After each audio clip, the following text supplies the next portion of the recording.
সার তৈরি করতে আমাদের কি কি সামগ্রী লাগছে সেটা দেখিয়ে দিই। আছে বাসি ভাত জল শুদ্ধ করা আছে, এটা এর আগে কত ভাতের ফেনের মধ্যে আছে humic acid, amino acid, zinc আর এটা মাছ ধোয়া জল। মাছ ধোয়া জলটা মেশাবো।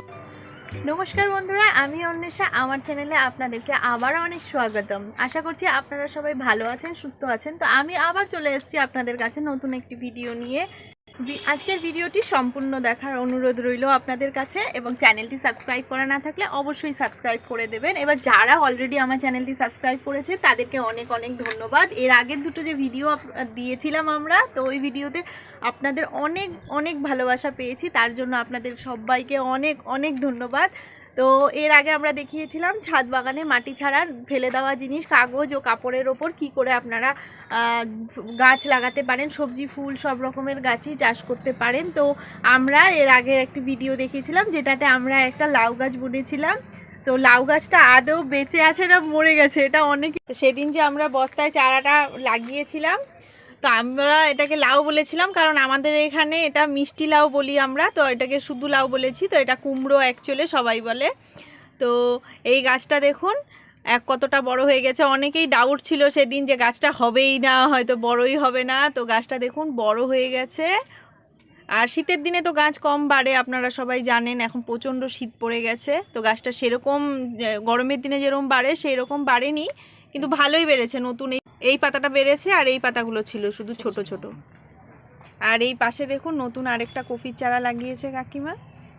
এটা জাস্ট ওই সেম প্রসেসেই বানানো কফির চারাটা। তো আমাকে কয়েকজন জিজ্ঞেস করেছিল যে কফির চারা কখন লাগাই, কিভাবে লাগাই। তো সেম প্রসেসেই লাগানো, আর এখনই লাগানো হয়েছে। তো এখন বসালেও আপনাদের কফির চারা হবে।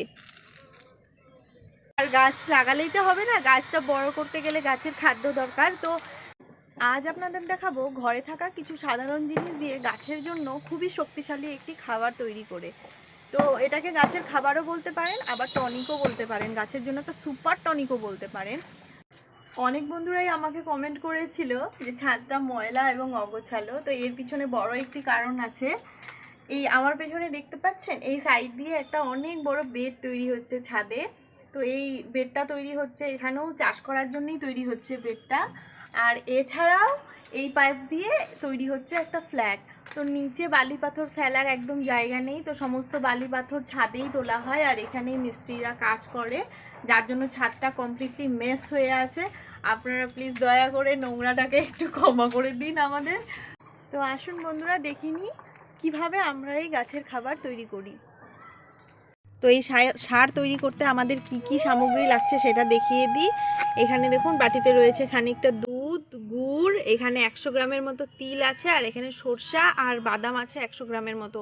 আপনারা সরষার খোলও ইউজ করতে পারেন, তো আমাদের এখানে সরষার খোলটা সেরকম পাওয়া যায় না, এর জন্য আমরা সরষা ইউজ করছি।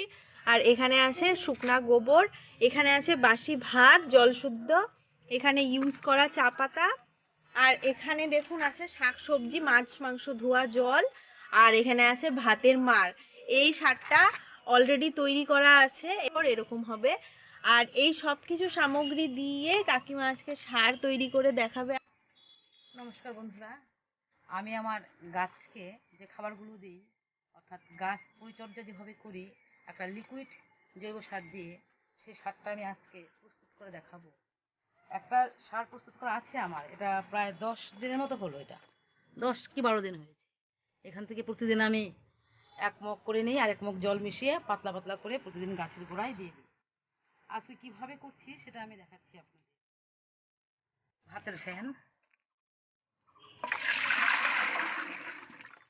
ভাতের ফেনের মধ্যে আছে humic acid, amino acid, zinc, iron, copper, phosphorus, potassium, magnesium, manganese, calcium.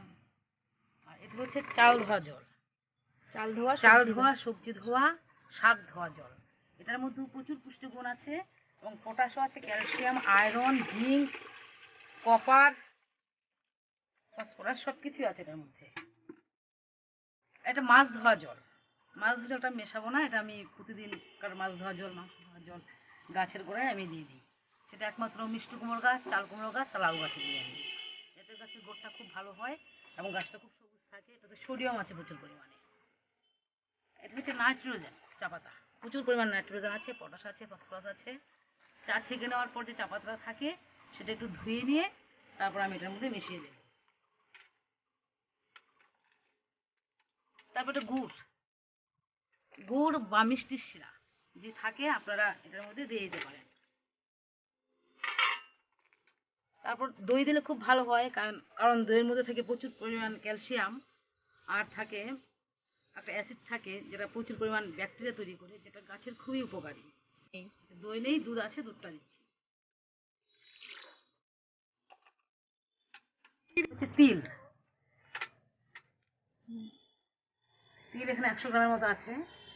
সেই তিলটা পেস্ট করে আপনারা জলের সাথে মিশিয়ে দেবেন। তিলে থাকে প্রচুর পরিমাণে ক্যালসিয়াম। অনেক সময় কি দেখা যায় গাছের ক্যালসিয়ামের অভাব হলে পাতাটা পোড়া পোড়া হয়, কুঁকড়ে যায়। আমরা মনে করি কোনো ফাঙ্গিসাইড বা কোনো কীটনাশক আক্রমণ করেছে, কিন্তু না, ক্যালসিয়ামের অভাবেও গাছের অনেক ক্ষতি হয়। তাই তিলের মধ্যে থাকে 90% ক্যালসিয়াম। আপনারা এই তিলটা ইউজ করতে পারেন। আর এটা হচ্ছে বাদাম আর সরিষা। সরিষার খোলটা এখানে পাওয়া যায় না, তাই আমি সরিষাটাই নিয়ে আসি গোটাটা কিনে। 100 গ্রাম 15 টাকা লাগে, আর বাদাম লাগে 100 গ্রাম 20 টাকা। 100 গ্রাম বাদাম, 100 গ্রাম সরিষা ভালো করে পেস্ট করে আমরা এই জলটার মধ্যে দিয়ে দেবো। আজকে পেস্ট করতে পারিনি, আমি পরে মিশিয়ে দেবো। এই দিয়ে একটা ভালো একটা সুন্দর গাছের জন্য লিকুইড বা টনিক, সুপার টনিক যেটাকে বলা চলে, তৈরি করি। আপনারা একটু তৈরি করুন এবং গাছের দেবেন, দেখবেন গাছে কি সুন্দর সবুজ সতেজ এবং ফল ফুলে ভর্তি থাকে। ফলের সাইজ খুব সুন্দর হয় এবং পোকামাকড় খুব কম আক্রমণ করে গাছের মধ্যে। এটা বানানোর কয়দিন পর থেকে গাছে ইউজ করা যাবে? এটা বানিয়ে বেশি না, 7-8 দিন পর থেকে ইউজ করলে, 8 দিন থেকে ইউজ করে 9-10 দিনে শেষ করে দিতে হয়। বেশি দিন রাখা দরকার নেই, কারণ বেশি দিন থাকলে একটা গন্ধ হয়ে যায়, পচা গন্ধ বেরিয়ে যায়। তাই তার আগেই এটা গাছের গোড়ায় গোড়ায় ঢেলে পাতলা করে দিতে হবে। 2 লিটার বালতি আমি যখন সব পেস্ট করে এটার মধ্যে দিয়ে দেবো, তখন এটা খুব একটা ঘন একটা মিশ্রণ তৈরি হবে। দেখুন, এত ঘনটা গাছে দিলে গাছের ক্ষতি হতে পারে। তাই 1:2 অনুপাতে 1 মগ নিয়ে আর 2 মগ জল মিশিয়ে খুব পাতলা করে গাছের গোড়ায় দিতে। যে তৈরি করার পর এটা আমার 10 দিনের মতো হয়েছে, আজকে শেষ করে দেব। যে তৈরি করার পর এরকম হবে, দেখুন কতটা ঘন। এখান থেকে 1 মগ নিয়ে আর 2 মগ বা 3 মগ জল মিশিয়েও দিলে, পাতলা করে দিলে খুবই ভালো হয়। ভাত আর গোবরটা তো ইউজ করলাম না, সেটা দিয়ে কি হবে? এই যে ভাত, এটা বাসি ভাত, এই যে বাসি ভাত। বাসি ভাত অনেকভাবেই গাছের মধ্যে ব্যবহার করা যায়। আমি এটা 3 কি 4 দিন রাখবো। রাখার পর এটাতে একটা ইথাইল অ্যালকোহল বেরোবে, সেটা গাছের মধ্যে আমি স্প্রে করব। আর একটু হলুদ বা একটু হ্যান্ড ওয়াশ মিশিয়ে বা একটু আদার নির্যাস বা আদার রস, যেটাতে নাইট্রোজেন ফসফরাস থাকে, আর ভাতের জলটাতে আছে হিউমিক অ্যাসিড, এগুলো দিয়ে গাছে আমি স্প্রে করি। এতে পোকামাকড় উপদ্রবটা কম হয়। হ্যাঁ, এর আগে অনেক বন্ধুরাই আমাকে এই কথাটা জিজ্ঞেস করছিল যে গাছে কি পোকা হয় না, পোকা হলে আমরা কি দিই। তাহলে আপনারা শুনে নিলেন পোকা হলে কাকিমা গাছের মধ্যে কি ইউজ করে। আর গোবরটা? গোবর, এটা শুকনো গোবর। দেখুন, এই শুকনো গোবরটা আমি এই বালতির মধ্যে ঢেলে রেখে দেবো এইভাবে।